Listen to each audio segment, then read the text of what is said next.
बिस्मिल्लाहिर्रहमानिर्रहीम। अस्सलाम वालेकुम। आज की इस वीडियो में जंगी फार्मेसी से मैं आप लोगों को इंजेक्शन के बारे में बताऊंगा। इंट्रामस्कुलर इंजेक्शन किस तरह से लगाया जाता है, इंट्रामस्कुलर इंजेक्शन जो है वो किस एरिया में लगाया जाता है, इंट्रामस्कुलर इंजेक्शन लगाते वक्त कौन कौन से एहतियात करने चाहिए। ठीक है, यहाँ पे हम आपको एक डायग्राम के ज़रिए समझाएंगे। ये हमने एक डायग्राम बनाया है।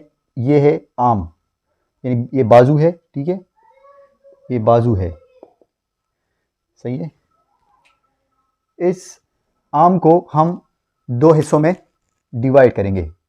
सबसे पहले दो हिस्सों में डिवाइड किया। ये हो गई एल्बो, ये एल्बो है। अब एल्बो के ऊपर का जो हिस्सा है उसको फिर से दो हिस्सों में तकसीम करेंगे। फिर से दो हिस्सों में तकसीम किया। अब ये जो हिस्सा है इसको कहते हैं डेल्टॉइड मसल। ये जो हिस्सा है इसको कहते हैं डेल्टॉइड मसल। अब हम ये करेंगे कि इसको भी चार हिस्सों में तकसीम करेंगे। ठीक है, इसको चार हिस्सों में तकसीम करेंगे। इसको चार हिस्सों में तकसीम किया।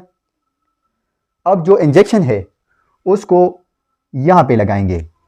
इस एरिया को कहा जाता है the upper and outer part of deltoid muscle, यानी बाहर वाला का जो हिस्सा है और ऊपर वाला का जो हिस्सा है, हम यहां पे इंजेक्शन को इंजेक्ट करेंगे। ठीक है, ये बिल्कुल ठीक तरीक़ेकार है और ये जो तरीक़ेकार है ये बिल्कुल गलत है।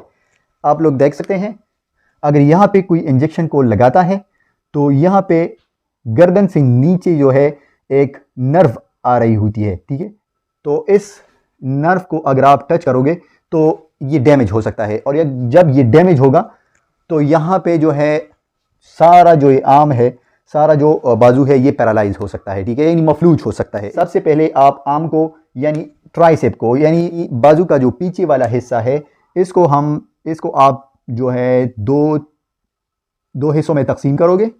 दो हिस्सों में तकसीम किया, फिर आपने जो अपर पार्ट है इसको फिर चार हिस्सों में तकसीम करना है। ठीक है, फिर जब चार हिस्सों में तकसीम किया तो जो बाहर वाला और ऊपर वाला का जो हिस्सा है इसमें इंजेक्शन को लगाना है। ठीक है, इससे ये होगा कि एक तो इन्फेक्शन नहीं होगा और दूसरा जो ये नर्व है ये डैमेज नहीं होगा। ठीक है, तो ये बेहतरीन तरीक़ेकार है। इस तरह अगर आप लोगों ने बटक में इंजेक्शन को लगाना है तो वो भी यही तरीक़ेकार है, सेम तरीक़ेकार है, सेम प्रोसीजर है। चार हिस्सों में तकसीम करेंगे। ठीक है, बटक को, और जो बाहर वाला और ऊपर वाला का जो हिस्सा है यहाँ पे इंजेक्शन को लगाएंगे। ठीक है, यहाँ पे भी नहीं लगाएंगे, यहाँ पे भी नहीं लगाएंगे और यहाँ पे भी नहीं लगाएंगे। ठीक है, इसको क्या कहते हैं? The upper and outer part of the बटक।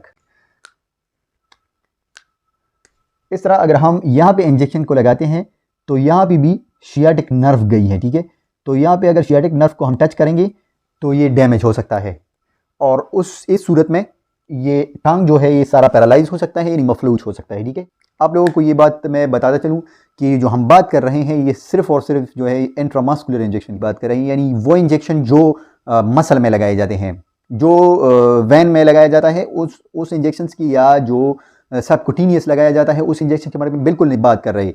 हम जो बात कर रहे हैं वो सिर्फ और सिर्फ जो है इंट्रामस्कुलर इंजेक्शन के बारे में बात कर रहे हैं। ठीक है, तो आप लोगों ने सबसे पहले इंजेक्शन पे देखना है कि ये IM है कि IV है कि सबकुटिनियस है। ठीक है, तो यहाँ पे इंजेक्शन है, फॉर एग्जांपल ये इंजेक्शन का डब्बा है, तो इंजेक्शन के डब्बे पे लिखा होता है IM और IV।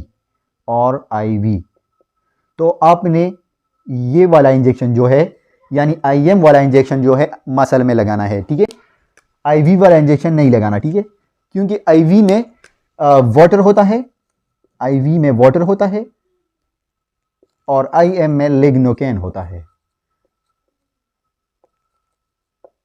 IM में लिग्नोकेन होता है। ये लोकल एनेस्थीसिया भी कहलाता है, लोकल एनेस्थीसिया। ठीक है, अब ये तरीक़ेकार जो है ये बेहतरीन तरीक़ेकार है।